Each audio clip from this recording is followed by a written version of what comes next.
Okay, I have a very exciting interview with a young man in a refugee camp in Kenya that I really feel has something very beautiful to say, but he's also a beautiful spirit that makes a difference in the world where he had the opportunity to make a difference.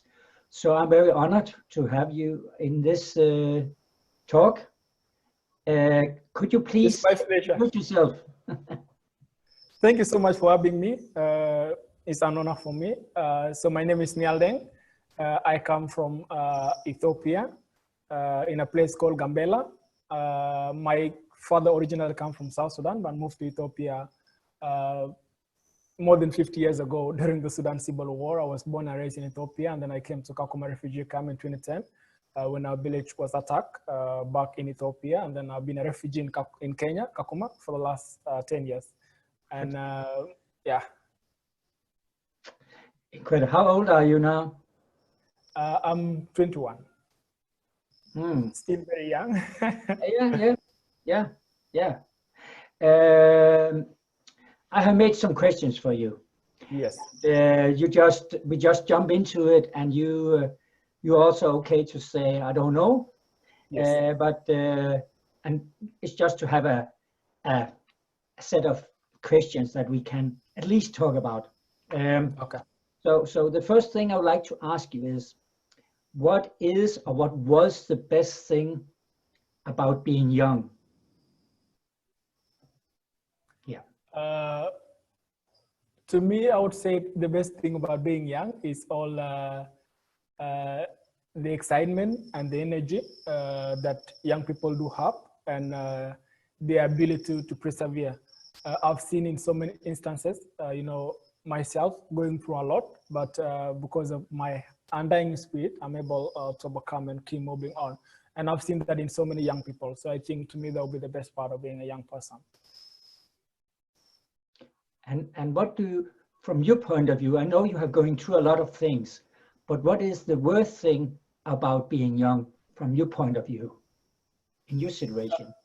The worst thing of being young, from my point of view, is that I feel like young people are often excluded from the society. In most cases, we are victimized instead of being seen as actors and stakeholders and people who have something to contribute. So I feel like young people have so much to contribute, but because of lack of opportunities, being left out, feeling excluded, this left them to be easily lured to joining extremist groups. And I think that is the worst thing of being a young person, especially in my context, where I don't have a chance to voice myself. But I see that you are still very active, and we will come to that, in making a difference also on the social media, and you make you will raise your voice for what you believe in. But I will come back to that. Please tell me who was around you to support you when you were young, and what did you get out of that?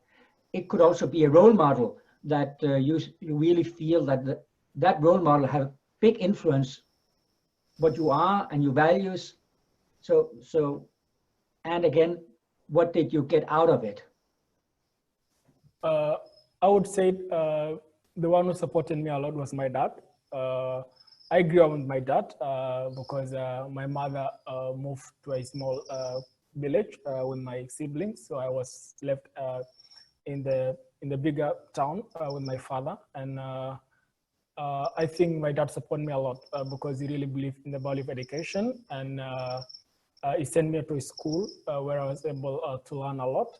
But not just from that, my father valued my ideas a lot, and he always encouraged me that I have something to offer to the world. We heard about your father, but what about role models in life? And what have you been inspired from that role model? I would say my role model in life is Nelson Mandela. He's someone who truly inspires me, and he really, he believed in the power of persevering. He believed in the power of never giving up hope, and he believed in the power of forgiving. And he believed that change doesn't happen overnight. And I think this is something that we go through a lot in life. Sometimes we are, preoccupied with the challenges we have that we feel like giving up. And I've seen that Nelson Mandela is never that person. And that really inspired me in him. And also from the context where I come from, there are so many challenges around. But I think looking at someone like Mandela, I try to focus on the opportunities I have rather than focusing on the challenges. And I think that is like another aspect of him that truly inspired me. And someone I really look up to, and I always try my best every single day to become the best version of myself. Fantastic. And that's also what I feel about you, that you really try to live out those wisdom or those values or those ideas. That's my feeling. I've never met you, only here by social media a couple of times, but that's how I feel. So thank you so much. I'll go to the next question. Okay. Actually, I don't believe in mistakes. I only believe in learning opportunities. But if you should say what mistakes you have learned from in life, and what did you learn from it? I know there must be something you have done that you say, I wish, or I learned that from that. What is that? I would say one thing I really learned from as a young person, and also as someone who is trying to bring up the voices of other young people, is that it's more of decision making. So I think that is something I really learned from, because sometimes you would find that as a person you jump to conclusions so easily, and you find that sometimes our decision might affect others negatively, not just ourselves. So I think this is one thing I really learned from, especially in this context where we have so many different young people with different values from different nationalities and background, and you'll find that this might be the best for you but not the best for the other person. So how do you compromise? How do you live the values of each and every young person who is around you? How do you bring like people together and no one feel like left out? So I think that is something I really learned from, and I try to learn from every single day as I keep on moving, working with young people from different places with different values, different way of seeing things. Yeah. Yeah, as I understand it, in the refugee camp where you have been now for 10 years, as I understand, there are people from different countries with different backgrounds, maybe even with different religion also, or what? What piece of wisdom would you pass on to others from what you have learned and experienced to now? Not only to people in the refugee camp, but also to people that are looking into this video, and maybe in the future will hear your voice somewhere. What would you say? I think one thing I've learned a lot is that every one of us has something unique to bring to the table. And it's always good that we give every young person, every person in the world a chance to voice themselves. I believe anyone can speak for themselves. No one needs to have someone else representing them. So, and I've learned that in several projects I've engaged with, working with young people, I found out that, you might feel like this person has nothing to bring to the table, but when you ask them for their opinions, you will find that they have the best ideas. So I think one thing I've learned is that each and every one of us is capable, has something unique in them that they can bring to the table, that they can contribute toward building a more peaceful and sustainable world. Fantastic. Thank you. I also have a strong feeling that you have dreams, you have vision, you find into a purpose in your life, and so my next question is, where does your dream take you next? And now it's okay to really think outside. Normally, we say outside the box, but now I can say you are allowed you are allowed to dream outside the refugee camp and really tell me your dreams and where you see yourself in the next, if you really could dream, and what would you say? Thank you so much for that question. Yes, so right now as a person, my biggest dream is to graduate from a university with a degree in international relations. And other than that, I would also like to do my best to represent the voices of young displaced people who are often excluded from global conversation and who don't have a voice. So I see myself engaging world leaders, engaging policymakers, and asking for inclusive and meaningful young people engagement mechanism in all conversation involving young people, not just a tick box exercise, as I've seen in so many instances, but really meaningful engagement, having young people in brainstorming, designing projects, and implementation. If you should mention like an international organization that you really would love to work for in the future, I know you do a very good job. I can see that for global change makers, and thank you for that. I know they appreciate that, but what would you say to that question? The organization I would like to work for and with, the United Nations. Yeah. Do you have some connections to that organization now, or would you like, if somebody see this, to be able to contact you and explore? I mean, I just take it as an open possibility to say your wish and your dream, and you never know, maybe somebody will see it and say, let's go for it, let's get a contact. So do you see that as a possibility? Yeah, I think there's a possibility in everything because I remember some time back, the organization I currently work just saw me posting about Kakuma in social media, sharing my work, and then they told me they were coming to Kakuma and they would like to engage me in their projects, and that's how I find a job. Yes, so I feel like this can also be a way, you know, for someone in the system to see me and feel like, oh, this young person has something to bring to the table. Why not give them an opportunity? Yeah, the question is really about you making a difference, and I know you make a difference, and I would like you to expand a little bit about this making a difference, where you had the opportunity to make a difference. So where do you see yourself making a difference? That could be both in the refugee camp, but it can also be a bigger circle with your voice. Yeah. Where do I see myself making a difference? Yeah, concrete. I know you have either been involved in or have started some projects that really makes a difference. Yes. Again, I'm very much into that everyone can make a difference, and they start somewhere where they have the power and influence to make a difference. And that's my feeling with you as well, that you have started something yourself and you have been involved in other people's projects. So tell me a little bit about that. So I think my work started when I was still in high school. There was a project we participated in our school called Empowering Children as Peace Builders.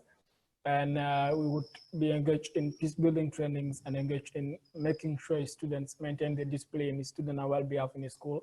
And I think that really opened my eyes, because I was like just overwhelmed by how much we were able to achieve, making sure student performance go up, the number of indisciplined cases reduces. And I feel like this is something we can take back to the community. So I was able to engage a few of the young people working together in the school, and then we formed the Refugee Peace Ambassadors. So we brought back most of the activities we're having at the school now to the community level, because we feel like there are so many young people who need these skills, who need peace building skills, who need techniques in social entrepreneurship, who need more training on leadership, ethical leadership. So we brought back most of the projects we're having at the school, and then now have them in the community level. And we're privileged to be supported by one of the organizations that are also supporting the project at the school. And we're able to engage. So far, we have reached out to 1,000 young people in the camp with peace building initiatives that bring together young people from different places, and we encourage them to be peace ambassadors. So I think it's a very crucial thing, given that most of these young people come from fragile countries. And it is good that in these countries, we have people who also work toward achieving peaceful, because all our dreams is to go back home. All of the dream of these young people is to go back home. And they should be now the part of the force rebuilding their countries. And I think that is my main passion, peace building. And then I've also been privileged to engage in so many other initiatives. One of the projects I've been privileged to engage in is Sky School. Sky School is a global high school for refugees. And I was their students back in 2018, where I did a peace building course. And then after the course, they invite me to join the youth advisory group, which basically advise them on their project and make sure their work is informed by the voices of the people they serve.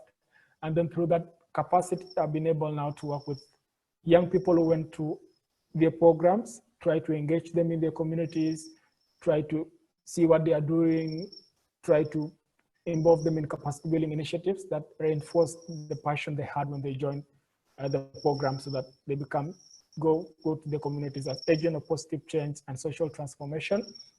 And I've also been able to engage with the Rights Initiative for Africa, where I support the communication, making sure young refugees are able to be heard, are able to communicate in their own voice, because it is one thing to read something on a newspaper, but it is another different thing to hear from that person you are reading about. And that is how I've been so much engaged in social media, using it to change how people think about refugees, using it to shift narrative around the refugee crisis, and using it to give young people a voice.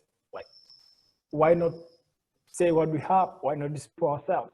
Why not having us as part of the solution? And I think these are a few things I've been privileged to engage with.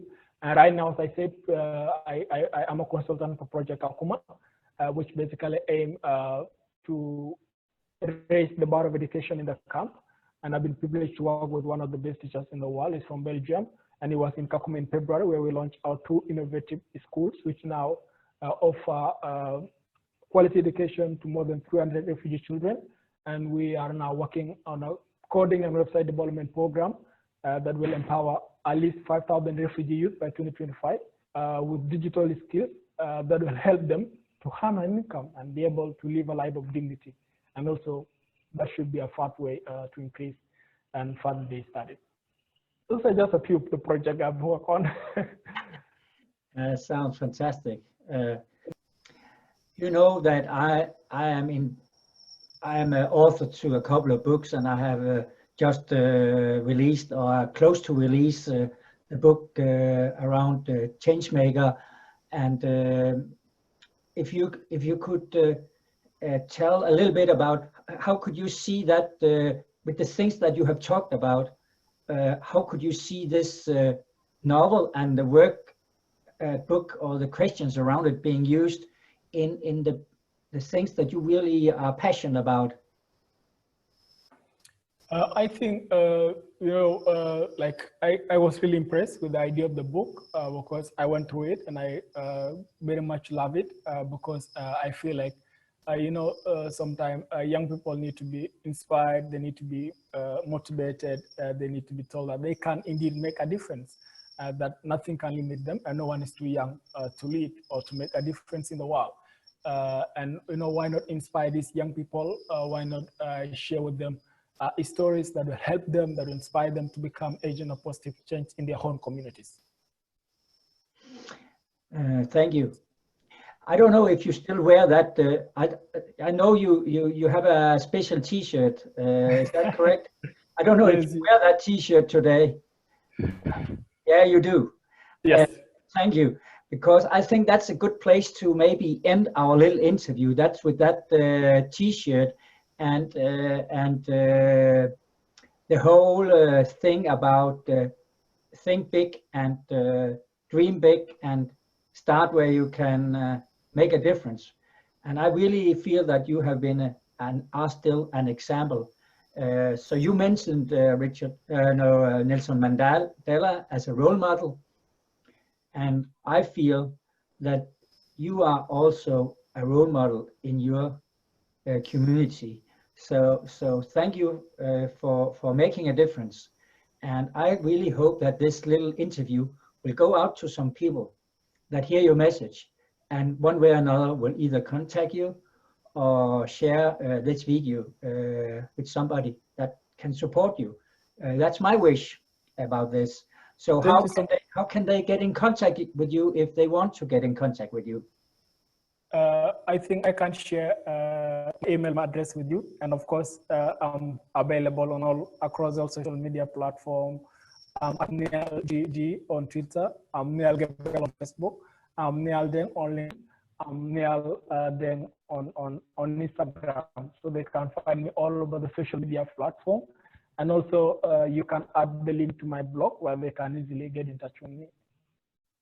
I will do that, and I will bring that underneath this interview. I will bring some information how people can get in contact with you. Okay, that will be great. Thank you so much. So thank you so much, and keep moving. I know that we don't need to say keep smiling to you, because you are good. You can do that yourself, and you are good at that. So keep moving, and keep doing the good work that you are doing. So thank you so much for joining this talk with me. Thank you so much for having me. It's a pleasure. Thank you. Thank you. Take care. Take care. Bye. Bye.